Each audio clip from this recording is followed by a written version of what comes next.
আসসালামু আলাইকুম বন্ধুরা, আমার চ্যানেলে আপনাদের সকলকে স্বাগতম। আজ আমি রান্না করেছি চিংড়ি দিয়ে লাউ শাকের রেসিপি। আশা করছি এই রেসিপিটা আপনাদের সকলের ভালো লাগবে। সবাইকে শুভেচ্ছা জানিয়ে শুরু করছি আমার আজকের এই রেসিপি। আমি এখানে এক আটি লাউ শাক নিয়েছি আর একটা বড় সাইজের আলু কেটে নিয়েছি এভাবে করে।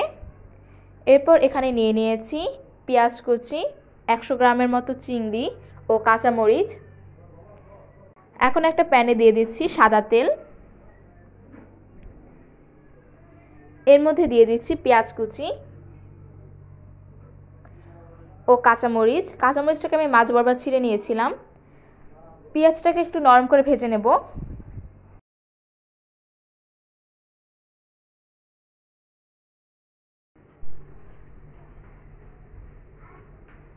পেঁয়াজটা নরম হয়ে এলে এর মধ্যে দিয়ে দেব পানি ও দিয়ে দেব চিংড়িগুলো। দিয়ে দিচ্ছি 1 চামচ রসুন বাটা, 1 চামচ হলুদের গুঁড়ো ও 1 চামচ মরিচের গুঁড়ো। দিয়ে দিচ্ছি স্বাদ মতো লবণ। শাকে জিরা গুঁড়ো ও আদা বাটা দেওয়ার দরকার নেই। এখন 5 মিনিটের মতো কষিয়ে নেব মশলাটাকে। মশলাটা কষানো হয়ে গেছে।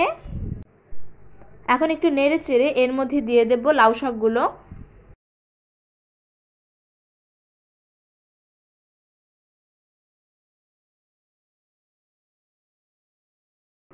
এখন নেড়ে চেড়ে ঢেকে দেব 5 মিনিটের মতো। 5 মিনিট পর এলাম, শাকগুলো প্রায় কমে এসেছে। এখন নেড়ে চেড়ে দিচ্ছি।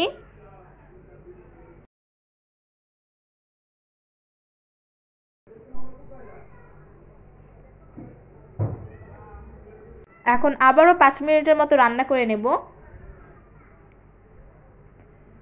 শাকটা এরকম কমে আসতে থাকবে আস্তে আস্তে। ঢেকে দিচ্ছি। আবারও 5 মিনিট পর এলাম।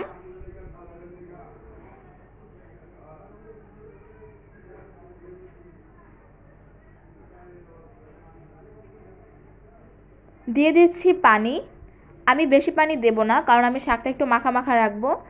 আপনারা যেরকম রাখতে চান সেই অনুযায়ী পানির পরিমাণটা দেবেন।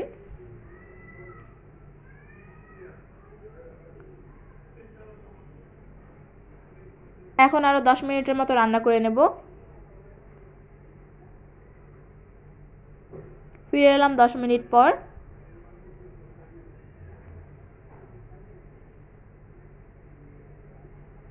শাকটা আমার রান্না হয়ে গেছে। এখন আলুগুলো একটু ভেঙে দিচ্ছি।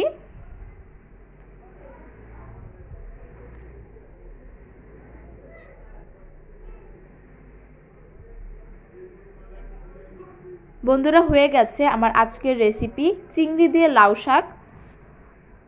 বন্ধুরা, আমার ভিডিওটা যদি আপনাদের ভালো লাগে তাহলে লাইক, কমেন্ট, শেয়ার করতে ভুলবেন না এবং এইরকম আরও রান্নার ভিডিও পেতে আমার চ্যানেলটা সাবস্ক্রাইব করে আমার পাশে থাকবেন। সবাইকে ধন্যবাদ।